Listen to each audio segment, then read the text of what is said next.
मैं आत्माराम तुकाराम भिड़े, गोकुलधाम सोसाइटी का एक मैं वो सेक्रेटरी। मैंने इस सोसाइटी को पूरी मेहनत से पाला, कभी एक पैसे का भी हिसाब इधर से उधर नहीं किया, पर इस सोसाइटी ने मुझको क्या दिया? तिरस्कार। पर अब नहीं, अब मैं ये नहीं सह सकता। ये बात है दिवाली की। दिवाली का टाइम था और मैं सबको फोन करके अपने हक के पैसे मांग रहा था। बच्चों के पेरेंट्स से पैसे मांग रहा था, पर उन्होंने मना कर दिया और सामने से बोले कि आप तो टीचर हैं, आपको पैसों का क्या मोह। और ये बात बोलकर ही उन्होंने फोन काट दिया। फिर मैंने और लोगों को फोन किया अपने हक के पैसे मांगने, पर उन्होंने भी मुझसे झूठ बोला और बिना मेरी बात सुने कॉल काट दिया। यहाँ मेरी बीवी और बच्चों की एक्सपेक्टेशंस बढ़ती जा रही थी और इस तरफ मेरी टेंशन बढ़ती जा रही थी। पैसे का जुगाड़ कैसे होगा? पैसे का जुगाड़ कहाँ से होगा? क्या करूं? कैसे करूं?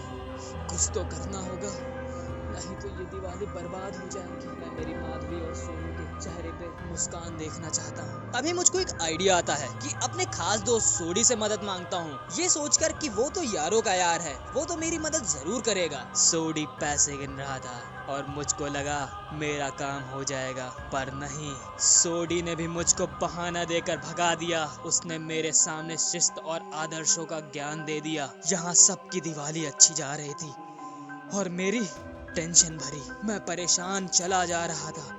मुझे रास्ते पे एक बंडल मिला, पैसों से भरा हुआ, पर मेरे आदर्श, मेरे उसूल मुझे उन पैसों को लेने से मना कर दिया। मैंने उस आदमी को ढूंढा और उसे पैसे वापस कर दिए। उस आदमी ने खुश होकर मुझे बख्शीश देने का फैसला किया, पर मेरा एक दोस्त, उसने उस समय भी शिस्त की पिपुड़ी बजा दी। उसने बोला, अरे भाई साहब, ये क्या कर रहे हैं आप? आपको पता नहीं ये एक आदर्शवादी, शिस्तवादी और उसूलों वाला आदमी है। आप इसकी ईमानदारी ऐसे खरीद कैसे सकते हैं? मेरे मन में ये चल रहा था कि चुप हो जा, मुझे पैसों की जरूरत है।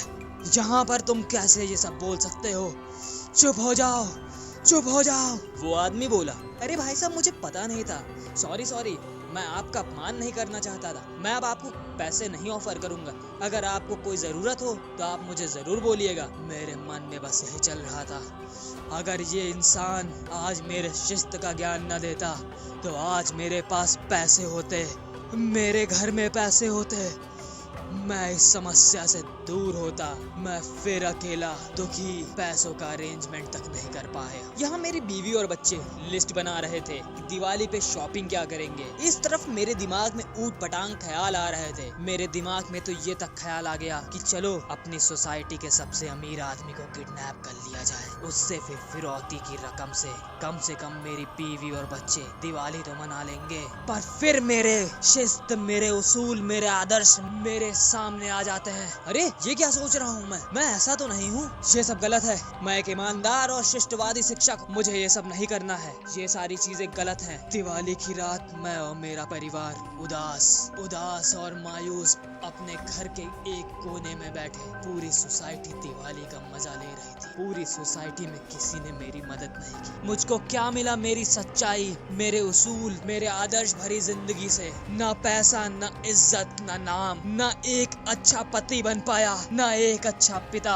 और आखिर में मेरे आदर्श और मेरे उसूलों ने मेरी खुशियां खा ली। पर अब मुझे पैसा चाहिए। जिन लोगों ने मुझे अकेला बेसहारा छोड़ दिया, इन लोगों को पता था कि मेरे पास पैसे नहीं है, इन्होंने मेरी मदद नहीं की, मुझको तड़पता हुआ छोड़ दिया। इन सबको मैं बर्बाद कर दूंगा। पूरी गोकुलधाम सोसाइटी का मैं काल बन जाऊंगा। जेठालाल, सोडी, मेहता, तुम सब ने मेरी गरीबी का मजाक उड़ाया है। मैं तुम सबको जिंदा नहीं छोड़ूंगा। तुम सब तो गए। अगर आप यहाँ तक देख रहे हैं तो कॉन्ग्रेचुलेशंस, आप भिड़े भाई के ट्रैप में फंस चुके हैं। अगर आपको कुछ नहीं पसंद आया है तो मुझे कमेंट में बताइए, बेस्ट पार्ट कमेंट करें, और अगर पार्ट 2 चाहिए तो पार्ट 2 कमेंट करें। कमेंट्स से भर दो कमेंट बॉक्स को।